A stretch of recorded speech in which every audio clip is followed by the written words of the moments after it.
Welcome. I'm Dr. Virginia Osborne, co-host of this particular adventure in webinars on GI testing, as well as IV nutrient therapies for treatment plans. I'm also co-founder of the IV Nutritional Therapy for Professionals in Global Education and have been educating medical students and professionals for 25 years on IV nutrients. With a background in certainly many varieties from conventional to traditional, I bring to you today's 30-minute review of two cases. And please note, this is just an overview. It is not an in-depth study of everything that went on with the cases, but that'll give you an idea of how an illustration of the case studies with the IV therapies were as a treatment plan with the testing that we did in order to arrive at that. We often start off our lectures with a discussion about why not just the food, why not just the oral intake, what is it that why would we want to consider IV therapies in these situations? Well, when we know that the disease has started, it is often too late for the GI tract to be able to absorb enough for the disease to be controlled. So that in this point, the IV nutrients, be they IM or IV, may benefit many of these diseases, and we have seen certainly many of these through the years. But at first glance, we think of this may be a contradiction. If nutrients can be used to handle disease, why would it matter what route they take? Well, in these examples that we will show you, the benefit and how that is illustrated with these two cases. First, I'd like to discuss the fact that we are in interesting times, and certainly, with our education and with what we know about nutrients, we know that the GI tract is significant in reminding that it is a major influence in our health and our overall health for all organs and all functions of our physiology. And we know that this is for every being the benefit of every individual for better health. So we like to approach this problem as a problem of the cell. So we get down to that minutia, but the cells need to be healthy is found in nature. And so what we'd like to illustrate here is how does that occur? The effect of these nutrients and how they get into the cell and how they get that access. And what we're looking at is from the IM and the IV standpoint. When we have high concentrations from the IV and the IM, they enter the cell by sheer numbers and a force. So by administering these concentrations to give that large force into these cells, it actually is able to absorb through without expending extra energy, the cell itself not expending that extra energy, and active transport is highly beneficial. So what I'm saying here is that by pushing in these nutrients into the cells can get activated with the biochemistry and heal that inherent mitochondria and the cell structure, and of course on out to every organ and component of the physiology. But the high concentration on the outside of that semi-permeable membrane, let's just make a point here, is that it emits the nutrients into the cell at a high concentration gradient, and that's been created. So we can bypass some of the transport and mechanisms of this. The only way to obtain that, of course, is through that IM or IV administration. So in the GI cells, we observe that the transport and absorption cannot happen fast enough for that high concentration to happen for the cells. So as we know, if there has been a disease or anything that complicates the process of the gastrointestinal abilities, we can access it from that internal side by infusing it so that we can heal from the inside to allow for the gastrointestinal tract to improve. And so this route, of course, the purpose is minimal time that it takes for absorption and quicker effect. So when oral absorption is not effective, this parenteral route proves to be the benefit. So in the company cases that we have, we certainly illustrate the diversity of these causes and treatments of the gastrointestinal complaints. So the first case is a 27-year-old who presented with ulcerative colitis and extreme fatigue over 2 years duration. And you can see that this was something that came on suddenly, and she was you know, achieving quite a lot at this point in time. Previous to her illness, she was pursuing law school, swimming up to 5 days a week, keeping her exercise, trying to balance all that out, she thought. And of course, in the past 2 years, she's been it came on suddenly. She's in there practicing, doing her swimming, getting her exercise, and boom, all of a sudden, she can't complete it.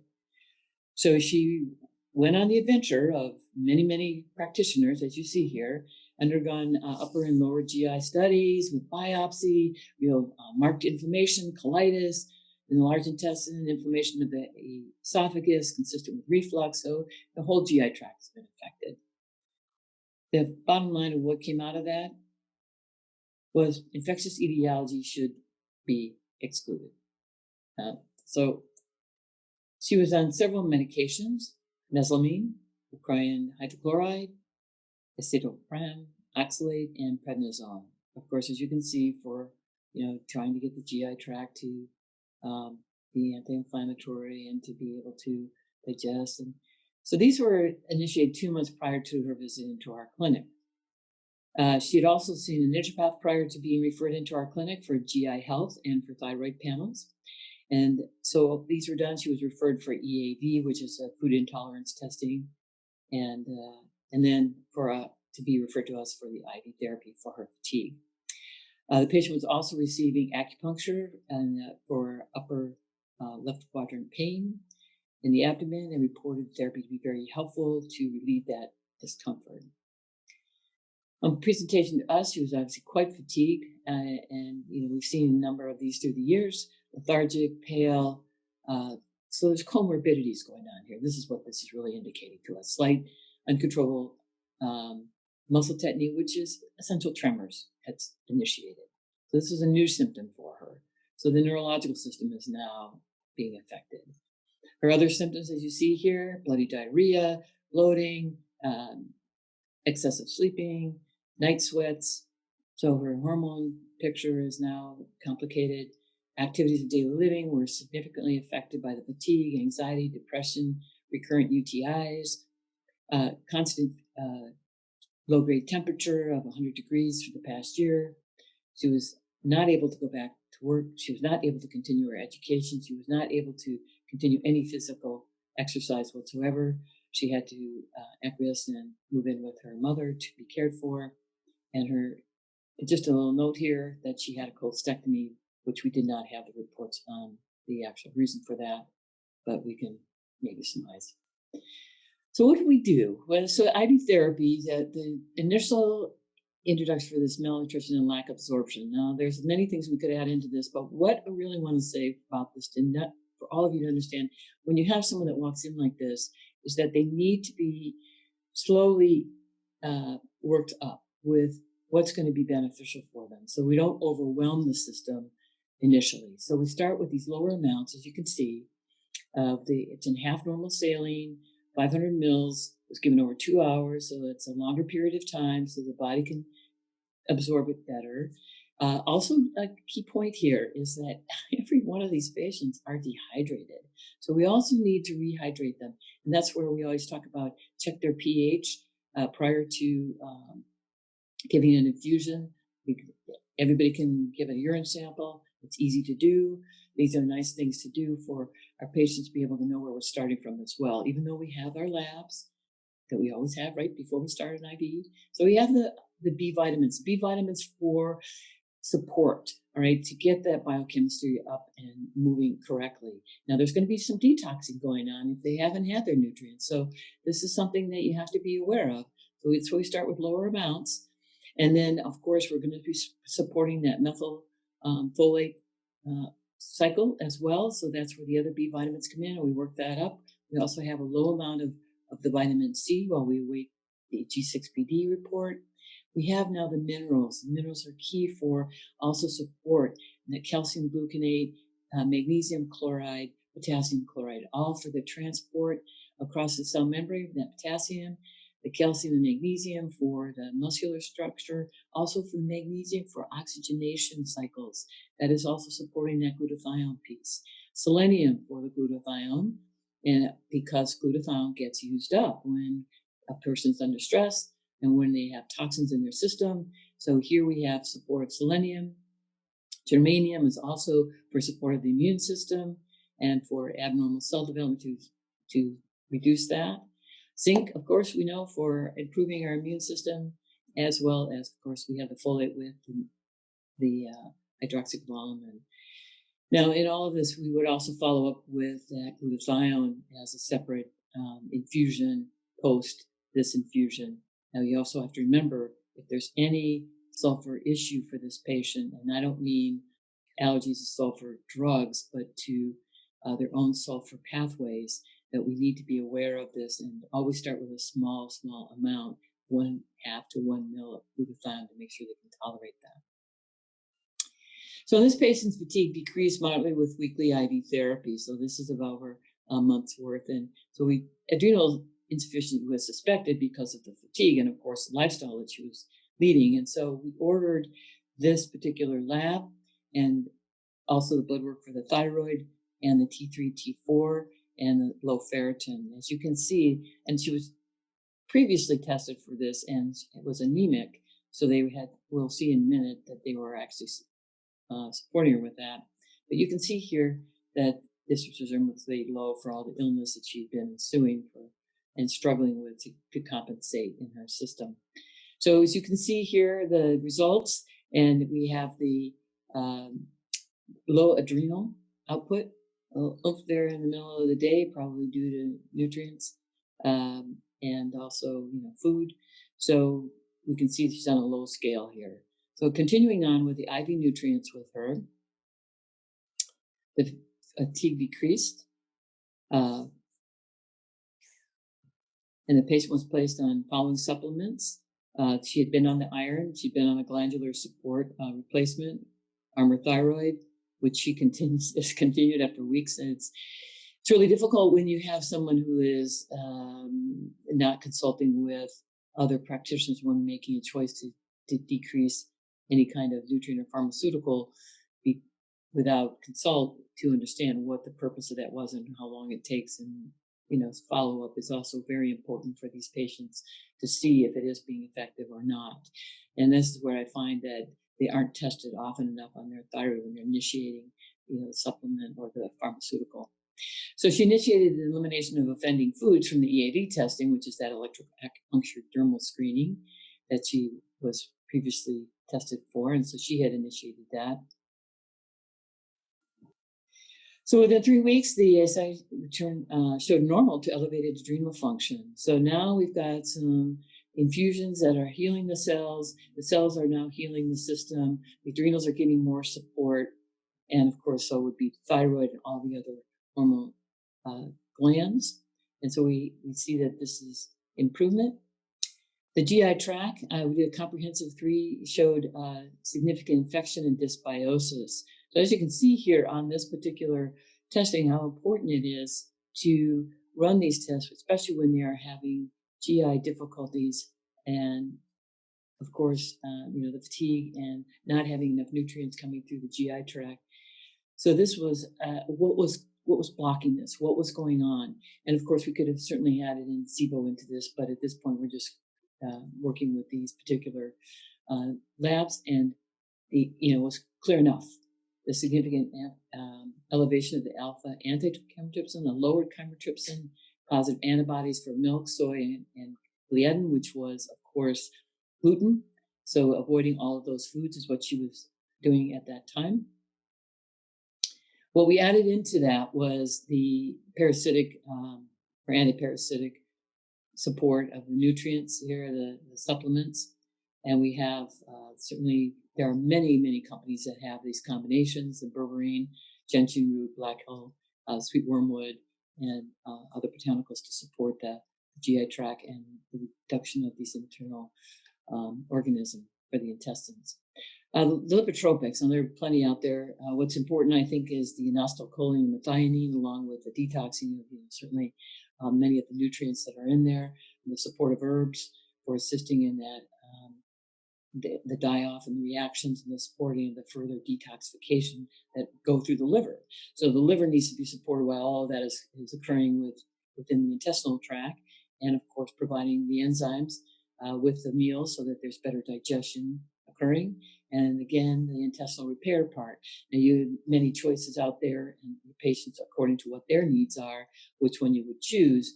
But this repair powder included the mucilagic herbs, amino acids, because as we know, she was deficient enzymes, of course, for digestion and healing. So this is a combination that reduced inflammation, restored the GI structure.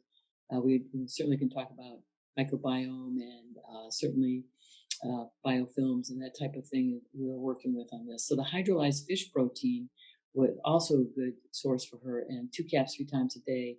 And I have no affiliation with any of these companies, but that this last one was a C-Cure that worked quite beneficial for anti-inflammatory as well.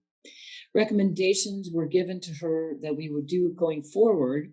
And I mention these because this would be the treatment plan going forward for her with a pre and post challenge test for determining the heavy metals and her exposure. Initiated with a pre-provocative chelating test is always beneficial and highly recommended to see where you're starting from and what your patient is able to do just in general. And follow up with a chelator for the provocative testing, post to see what is actually still being held in the cells, because the cells, they have their nice little mechanisms going on to hold on to those toxins. And so without all these nutrients to release them, we have, certainly the chelator that will come in and attach to them and pull them out. So that's what it is about the provocative.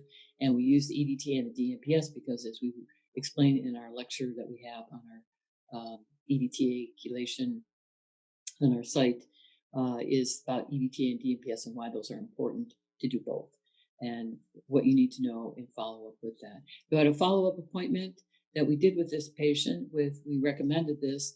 The patient was feeling significantly better.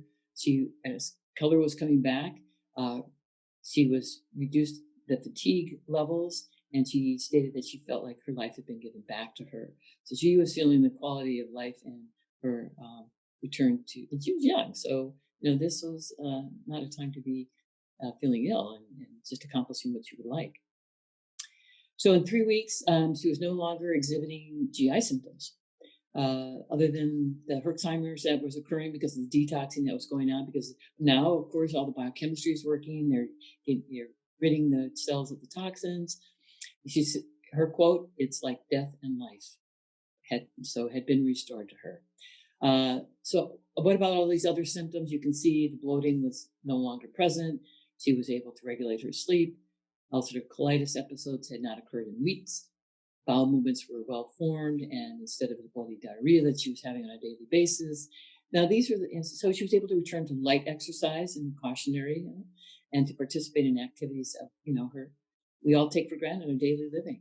So these are the kinds of things that we can see that will improve with IV nutrients, and while tracking with the testing, that we can improve these conditions without a lot of extra invasive procedures. But as we want to just point out here, the recent lab that showed the vitamin D was at 43. We like to see it between 60 and 90 for the optimal immune. And so emulsified vitamin D was given at 10,000 IUs with a caveat that we would follow up in a month for retesting to see where the levels were, and added in a multiple vitamin, 2 caps 3 times a day, typically with meals. Follow-up appointment would be a month later with that testing that would be done, which we like to do. We like to follow up with the testing. It also shows to the patient the improvements that they are making. So where the ferritin level, the serum vitamin D, CBC, metabolic, thyroid function, GI health panel, and of course we would do then the heavy metal assessment. And that was what we did do with that patient, and everything had improved, everything elevated to appropriate levels with her, and she was able to do the heavy metal testing by that time, because you have to be careful when you're doing the heavy metal testing. Make sure you work your patient up so they can tolerate that. And so that's, we explain quite a bit of detail in our chelation seminar that we have. So with that, she went on to have a good quality of life and went back to school and is on her way. So with the next case, This was, we illustrate this as a heavy metal case, but again, comorbidities were existing with this one. This is a 63-year-old female that was referred to us for a heavy metal challenge. Her history was Lyme, 10 years, antibiotic treatments. She had multiple exposures in her younger life to chemicals and heavy metals in areas and residences that she had lived in. It was completely contaminated. It was just a horrific story that, we've heard many about. And we have the contaminated areas of water, air, and food in this case that she was exposed to in a critical time in her life. So symptoms had certainly been underlying, but because she was healthy enough, she managed to get through. But of course, then when the Lyme Ehrlichia at the beach in Bartonella became prevalent, this set her back, and she was 10 years of malaise, fatigue, not able to be active, not out of bed more than 1 or 2 hours. She was taking her meals in bed, not really, participating with the family. She was a vegetarian, and her husband makes bread daily, which will come, of course, later in this particular case. So acupuncture and medical follow-ups were as required, as she was doing on an ongoing basis, and it was there that she was referred in for the IV therapy. The current pharmaceuticals that she was on were levothyroxine, Armour Thyroid, Bias, DHEA, and progesterone. Now, she had a multitude of supplements that she was on. So the main categories here are listed here. She was on the fish oils, multiple vitamins, vitamin D, protein powder, minerals, iodine, NAC, GABA, certainly amino acid, glutathione, a number of those, liver lipotropics, MSM, evening primrose, sleep aids, because of course it was irregular, and cat's claw, as many of you know, for the Lyme, and curcumin for the anti-inflammatory. And these are just to illustrate that further. She was taking curcumin, 500 milligrams, 1 capsule twice daily with meals. And this was for the anti-inflammatory effects. She was also added into her meals and her cooking. Vitamin D3 was 2,000 IUs daily for the normal immune function. As we know, it is once absorbed, it is now a hormone. So this was also for, trying to maintain her health. Cod liver oil, 1 tablespoon a day, and probiotics, because of course, with all the antibiotics, she had lowered all of her ability, her content in her GI tract. So this was to, of course, keep the bowel healthy. The serum labs that were run, we did certainly a G6PD because we were considering the high dose vitamin C, and the thyroid panel to see how her thyroid was functioning at this point. She requested the EBV because she had a history of that, and certainly she was a candidate for cytomegalovirus, IgG and IgM due to her presentation, and the basic CBC, metabolic, and lipid panel, which we always do prior to any IV. And for her, the total iron binding capacity and ferritin to see where we were in that level. And she was a pale individual, and if it's always easier when you see the patient. She was of Icelandic descent. So parvovirus B19, we added that in because of the thyroid. That's where it lodges, and this is the human parvo. We did a GI panel over on parasites and hormone and adrenal testing, because remember the fatigue and exhaustion, out of bed often. Nagelase marker, because we wanted to see what level of inflammation and certainly with the infection. And then the pre and post provocative testing that was done. So the lab results for the GI, we did the IgG antibody and nuclear EBV was elevated, parvo was elevated, cholesterol and LDL were highly elevated. And as you can see here with this particular test, we have the GI low in most everything here on the short chain fatty acids, no lactobacillus, which is common with people who have taken antibiotics for many, many years. And just in general, we'll often see that. So it's always a good thing to check to see if they even have any lactobacillus. And so that was something that we, of course, increased. But she was negative for ovum parasites. And as you can see on the other panel, that there was many things that were tested that did not come up. So a hormone adrenal test result, this elevated cortisol, progesterone high, because of course she was taking that as a pharmaceutical, and So as you can see, she had a very high overactive adrenal, that she was constantly in the fight or flight. Naglase was elevated, so that indicated the infectious disease marker. Pre-provocative was unremarkable. As you said earlier, the cells, they hold on to those toxins when not being able to be released. And so with the addition of the chelators, we were able to see that there was elevated lead and mercury level. So as you can see here, before we move on, is that there was the elevated progesterone as well as elevated adrenals. So we also commenced with starting her with just the nutrients, start working her up. Similar to the last case where we started off with minimal nutrients in a infusion, because of course all our patients are dehydrated and we want to get those fluids up there. And the reason that often they are dehydrated is not if you say, well, I drink a lot of water. You also have to ask them how much of water, because they think 8 ounces might be enough. And the other thing is that it's also about the electrolytes. And that's what happens, is that they don't have enough electrolytes to be able for that water to be absorbed into the cells. So repeated labs showed continual elevated cholesterol, LDL, with glucose appearing elevated. This is when we had that conversation again about the wheat and the diet and to remove it. Now, there's a lot of resistance on this, of course, because who doesn't like fresh baked bread? And it was a constant staple in their home. Her ALT was within normal limits, though. The EBV and parvovirus had reduced. Now, we had started the IV, as I mentioned. And so this was what we were able to see with the follow-up. But progesterone was reduced down. We reduced that down because, of course, she didn't need quite as much, and reduced fatigue and malaise. Home activities improved. She went from getting out of bed to being able to sit and watch the others work out outside in the gardens, to being able to actually get involved and start working in the garden. She became more aware of her stressors. Now, you have to know this is like over a year. This compiled into this short case. But her stressors, and those were the things that she had to be aware of. What triggered that for her. And so she was then pacing herself and avoiding them. And of course, the adjustment of her pharmaceuticals and her supplements as we went through the year, what she needed, what she didn't need, what we could reduce, what we needed to add in. And in this case, the IV chelation challenge that we did, that finally we were able to initiate with her. That was the 3 grams in her case, because you always want to do body calculations for that height and weight, and separate the infusion 2, the DMPS and the EDTA were in 2 separate infusions in half normal saline with the added nutrients, as you will see in our lecture on that in our seminar.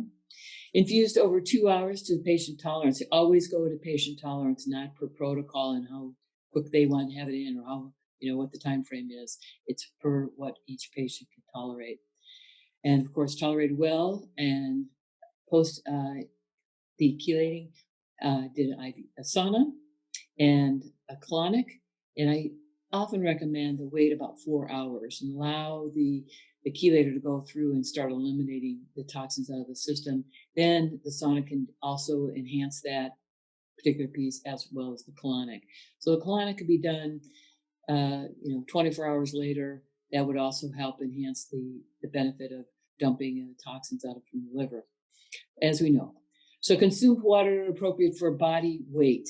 And that's really important, as I said, about the dehydration, is to help the patient understand that body weight, water, as we know, the calculations is take the body weight and half of that, make that the ounces, and then add more, as we always say.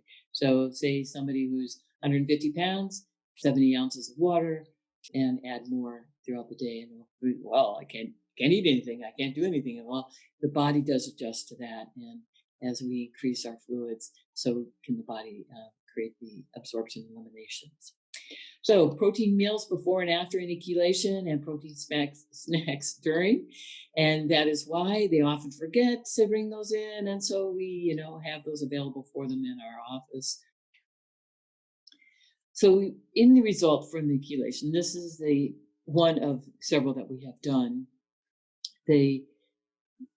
As you can see, there is a column right here with the lavender color. And this is really what you want to focus on, you as the practitioner, as to what is really important for the patient and realistic for the test itself. And the graph on the right, is a nice illustration, and it's helpful for the patient to see it.